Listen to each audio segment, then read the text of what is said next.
बिस्मिल्लाहिर्रहमानिर्रहीम। अस्सलाम वालेकुम स्टूडेंट्स। उम्मीद करता हूँ कि आप सब लोग खैरियत से होंगे। स्टूडेंट्स, डाटा माइनिंग के इस कोर्स के अंदर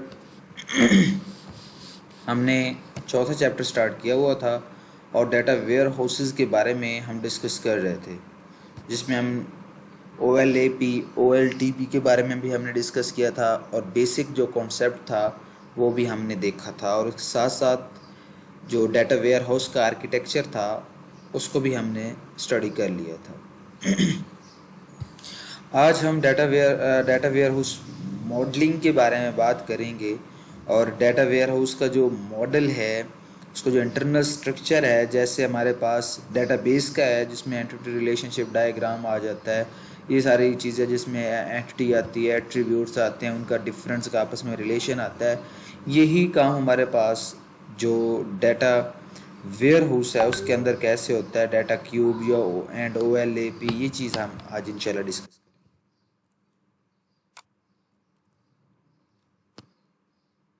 हमारे पास एक डेटाबेस के अंदर हमारे पास एंटिटी होती थी, उसके एट्रीब्यूट्स होते थे और उनका आपस में रिलेशनशिप होता था। यहाँ पे यही टास्क हमारे पास डायमेंशन टेबल, फैक्ट्स, मेयर्स, इनकी फॉर्म में हमारे पास जो है वो मेंशन हो रहा है। जो आपके पास डाटा वेयर हाउस है वो मल्टी डिमेंशनल है, उसका जो व्यू है वो मल्टी डिमेंशनल है। कैसे? आपके पास हम एंटिटी को यहाँ पे डिमेंशन के साथ मेंशन कर सकते हैं कि आपके पास एक एंटिटी है, प्रोडक्ट, एक कस्टमर है, एक हमारे पास एम्प्लॉय है, एक सेल है। ये आपके पास डिफरेंट एंटिटीज़ हैं डेटाबेस के अंदर। यही आपके पास जो हैं वो डिमेंशंस हैं इन डाटा वेयर हाउस के अंदर। जो आपका डिमेंशन टेबल होगा उसके अंदर कोई एक, जैसे यहाँ पे आइटम है, ये आइटम क्या है, यहाँ पे ये एक डायमेंशन है, और इसके एट्रीब्यूट्स क्या हैं, आइटम नेम है, ब्रांड है, टाइप है। इस तरह दूसरी तरफ आपके पास टाइम है, एक डायमेंशन, उसके जो एट्रीब्यूट है, डे है, वीक है, मंथ है, क्वार्टर है और ईयर है। ये आपके पास सेम जैसे आपके पास डेटाबेस के अंदर एंटिटी है और उसके एट्रीब्यूट है। अब फैक्ट क्या है, फैक्ट टेबल क्या है? फैक्ट टेबल के अंदर आप मेजरमेंट को डिस्कस करते हैं। किस चीज़ की मेजरमेंट? जो आपकी डिमेंशन है उस चीज़ की मेजरमेंट को हम डिस्कस करते हैं। और यहाँ पे आपके पास जब डाटा वेयर हाउसेस की हम बात करते हैं तो इसके अंदर n d base and dimensional base cube होता है, जिसमें आपके पास टॉप मोस्ट को 0D या अपेक्स क्यूबाइड का नाम दिया जाता है। फिर उसके बाद नीचे 1D, फिर 2D, फिर 3D। हम उनके डायमेंशन की बात करते हैं। यहाँ पे हम देखें तो कैसे हमने इस क्यूबाइड को कैटेगराइज किया है। सबसे पहले आपके पास क्या है, आल है, या जिसे आप टॉप कहते हैं, वो आपके पास 0D है और उसे अपेक्स का नाम भी दिया गया है। उसके बाद आपके पास वन डायमेंशनल के अंदर क्या क्या है, टाइम है, उसके बाद आपके पास आइटम है, लोकेशन है, और लास्ट पे आपके पास सप्लायर है। ये आपके पास 1D है, सिर्फ एक सिंगल डायमेंशन है। ठीक है, सबकी एक एक सिंगल डायमेंशन मेंशन की गई है।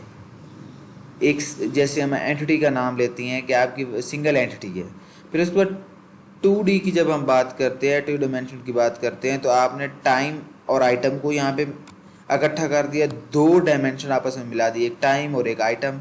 फिर टाइम और लोकेशन को मिला दिया, फिर टाइम और सप्लायर को मिला दिया, फिर आइटम और लोकेशन को मिला दिया, फिर आपने आइटम और सप्लायर को मिला दिया, फिर आपने लोकेशन और सप्लायर को मिला दिया। इस तरह 3D के अंदर अब 3 एंटिटीज़ को आप आपस में मिलाएंगे। यहाँ पे टाइम आइटम लोकेशन है, यहाँ पे टाइम आइटम सप्लायर है, और यहाँ पे टाइम लोकेशन सप्लायर है।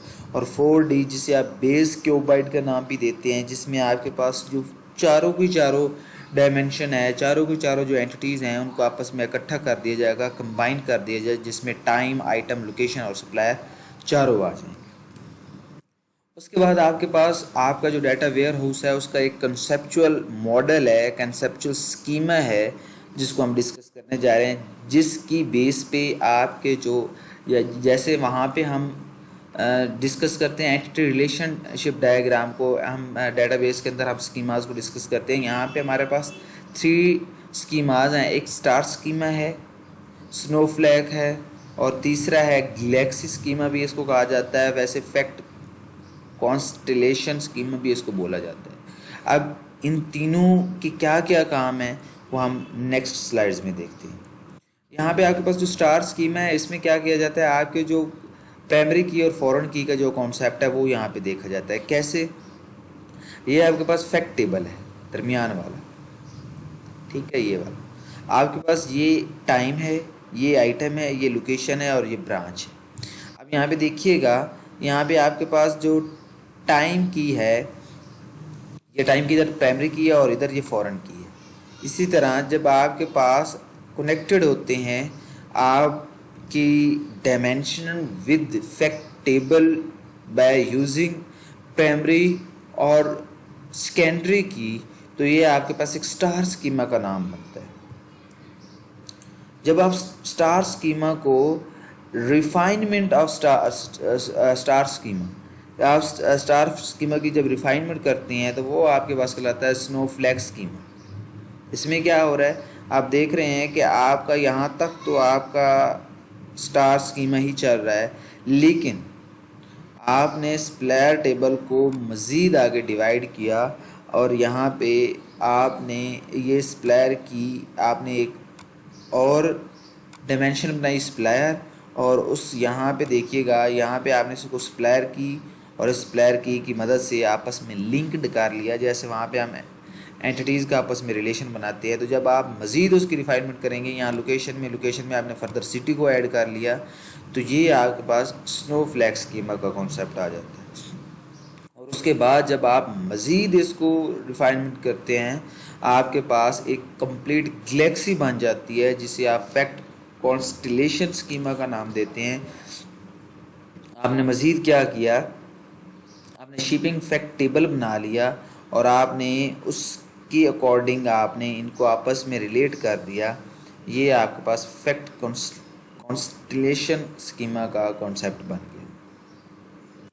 यहाँ पे अगर आप इसकी कंसेप्चुअल हायरार्की को देखो, मैं थोड़ा सा फास्ट चल रहा हूँ क्योंकि हमारा जो कोर्स है वो काफ़ी रहता है, तो इसलिए मैं ज़रा क्विकली चल रहा हूँ।